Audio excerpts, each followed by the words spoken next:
ఆధ్యాత్మిక స్నేహవృక్ష నుండి అందరికీ వందనాలండి.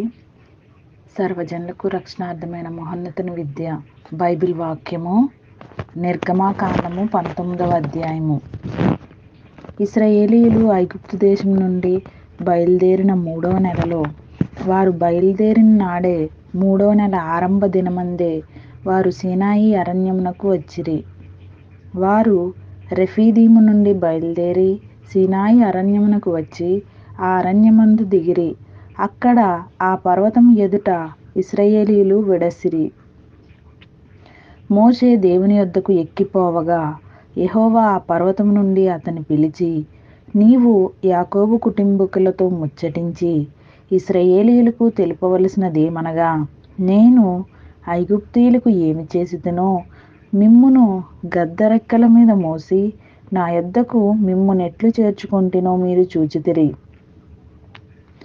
కాగా మీరు నా మాట శ్రద్ధగా విని నా నిబంధనను అనుసరించి నడిచిన ఎడల మీరు సమస్త దేశ జనుల్లో నాకు స్వకీయ సంపాద్యమగుదురు.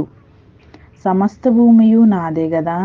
మీరు నాకు యాజక రూపకమైన రాజ్యముగాను పరిశుద్ధమైన జనముగాను ఉందురని చెప్పుము.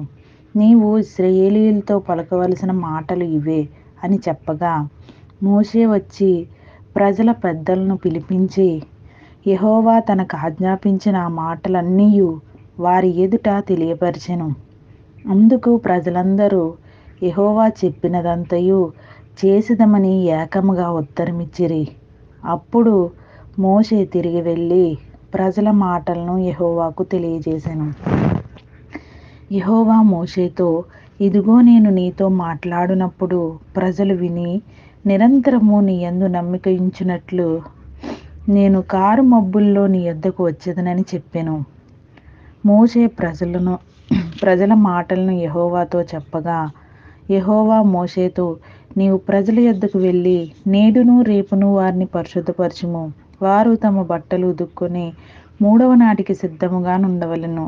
3వ నాడు యెహోవా ప్రజలందరి కన్నుల ఎదుట సీనాయి పర్వతం మీదికి దిగివచ్చును. నీవు చుట్టూ ప్రజలకు మేరను ఏర్పరిచి, మీరు ఈ పర్వతం ఎక్కవద్దు, దాని అంచును ముట్టవద్దు, భద్రము సుమి. ఈ పర్వతం ముట్టు ప్రతివానికి మరణశిక్ష తప్పక విధింపబడవలెను. ఎవడునూ చేతితో దాన్ని ముట్టకూడదు.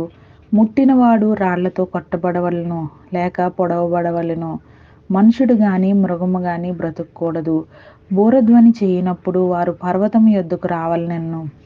అప్పుడు మోషే పర్వతం మీద నుండి ప్రజల యొద్దకు దిగివచ్చి ప్రజలను పరిశుద్ధపరచగా వారు తమ బట్టలను ఉదుక్కొనిరి. అప్పుడతడు 3వ నాటికి సిద్ధముగా నుండుడి, ఏ పురుషుడు స్త్రీని చేరకూడదని చెప్పెను. 3వ నాడు ఉదయమైనప్పుడు ఆ పర్వతం మీద ఉరుములు, మెరుపులు, సాంద్ర మేఘము, బూర యొక్క మహాధ్వనియు కలుగగా పాలెములోని ప్రజలందరూ వణికిరి.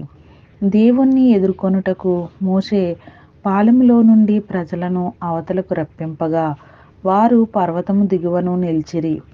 యెహోవా అగ్నితో సీనాయి పర్వతం మీదికి దిగివచ్చినందున అదంతయు ధూమమయమై ఉండెను. దాని ధూమము కొలిమి ధూమం వలె లేచెను. పర్వతమంతయు మిక్కిలి కంపించెను. ఆ బూరధ్వని అంతకంతకు బిగ్గరగా మ్రోగెను. మోషే మాట్లాడుచుండగా దేవుడు కంఠ స్వరము చేత అతనికి ఉత్తరమిచ్చుచుండెను. యెహోవా సీనాయి పర్వతం మీదికి, అనగా ఆ పర్వత శిఖరం మీదికి దిగివచ్చెను.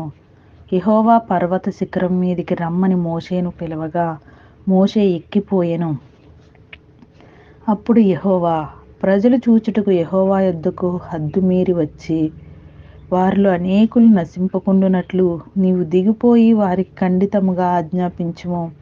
మరియు యెహోవా వారి మీద పడకుండునట్లు యెహోవా యొద్దకు చేరు యాజకులు తమ్ము తామే పరిశుద్ధపరచుకొనవలెనని మోషేతో చెప్పగా, మోషే యెహోవాతో, ప్రజలు సీనాయి పర్వతము ఎక్కలేరు.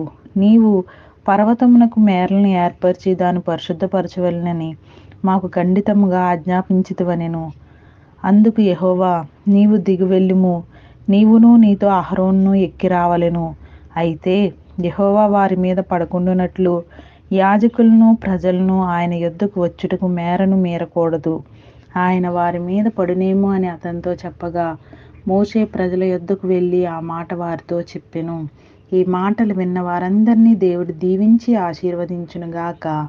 ఆమేన్.